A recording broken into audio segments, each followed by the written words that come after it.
Thomas Alva Edison. Edison's full name was Thomas Alva Edison. He was an American. He loved experiments even in his childhood. He was always curious to know new things. He was fond of asking questions and was never satisfied till he got the right answer. Here is a story of his childhood which tells us about his eagerness to know things. One day, young Edison was at school. When his teacher was telling a story about birds in the class, Edison stood up and asked the teacher, "Madam, why can't man fly like a bird?" "Because man has no wings like birds," replied the teacher. The young boy thought for a moment and asked her again, "But kites have no wings and yet we can fly them in the sky." The students laughed and the classroom was filled with the noise of laughter. At this the teacher became angry and lost her patience. She thought that the boy was stupid and naughty. So he asked his parents to take him out of the school. His parents took him home, but they knew well that he was not a stupid boy. This incident took place when Edison was only 8 years old. Now, know another incident of his childhood. One morning he was watching a bird. It flew down to the ground and picked up a few worms in its beak and flew away. This gave young Edison an idea. The bird is able to fly because it eats worms. Man can also fly if he eats worms, he said to himself. He wanted to try experiments on someone. He caught hold of a few worms, beat them into a pulp, and mixed it in water. He took the mixture to a servant girl and said to her, "This is a wonderful mixture. If you drink this, you can fly like a bird. Come on, drink it and see." The poor girl believed him and drank the mixture. Well, she didn't fly but fell ill. Young Edison's mother warned him not to do such silly experiments in future. In reality, Edison was a very funny boy. Although he failed in his silly experiments, yet he learned from them that his ideas were wrong. He was fond of books and read quite a lot of them. His father gave him 25 cents for every book he read. He read widely, and with that pocket money, he bought more books and set up a small laboratory. His mother encouraged him and helped him in his experiments. In fact, young Edison found in his mother his best teacher. She was patient enough to answer all his questions. With the help and guidance of his mother, he made good progress. He used to observe things very closely and do a lot of experiments. Now Edison needed money to carry on his studies further. He wanted to purchase some books and wanted to go out and see new places and new people. So he decided to serve in railways. He could get permission from his parents after a great difficulty. He became a newspaper boy and traveled up and down in train to Detroit. He sold newspapers, sweets, and fruits and earned $2 on the first day. He said to his mother at supper that night, "Take this $1. Every night I will give you $1 from what I earn.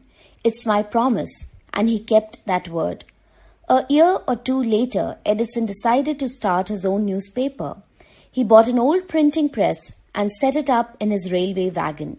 He edited and printed his paper, sold a number of copies, and made more money. With that money, he set up a small laboratory in his railway wagon. When he was 15, he met with an accident that affected his career. While he was doing an experiment in his laboratory, the train turned round a corner. There was a sudden jolt and a bit of phosphorus fell on the floor of his carriage and caught fire. Before he could put it out, the newspaper had caught fire. The fire spread and Edison shouted for help. The guard came in and together they were able to put out the fire, but that was the end of Edison's service on the train and he was dismissed at the next station. After studying and doing different jobs for about 10 years, Edison made a series of inventions. One invention followed another quickly, and Edison earned more fame and money. In 1877, he was working on a machine that could reproduce the human voice. The next year, he actually made one which was known as talking machine. Now we call it the gramophone. The same year, he was invited to the White House in Washington, where the President of the United States of America lives. Edison went there to show his new machine to the President and became famous all over America. Now he was successful and prosperous. He owed all this to his mother's help and encouragement and his hard work. In March 1878, he began to work on an electric lamp. People used candles and oil lamps in those days, as they did not have electric lights. Edison promised to give them electric light in 2 years. When he said this, all the scientists laughed at him. They said that it was impossible, but Edison was not worried at all. He worked harder and harder. He performed 1,000 experiments, but all of them failed. But he did not give up hope. I must keep my promise to the people, he said to himself, and worked harder still. He was racing against time. At last, he succeeded in making an electric bulb after nearly 1,200 experiments. On New Year's Day, 1880, he and his workers put up electric lights at their laboratory. People from all over America came to see that grand sight. Edison kept his promise to the people. On 4th September 1882, for the first time, people of New York saw shining and brightness of electric lights. Edison served his country during the First World War, 1914 to 1918. He made 40 wartime inventions and was awarded a medal for his services. In 1929, the silver jubilee of the invention of electric bulb was celebrated in a grand manner. The President of the United States welcomed and honored him at a big function. Edison got up at the function to thank the President, but he suddenly felt ill.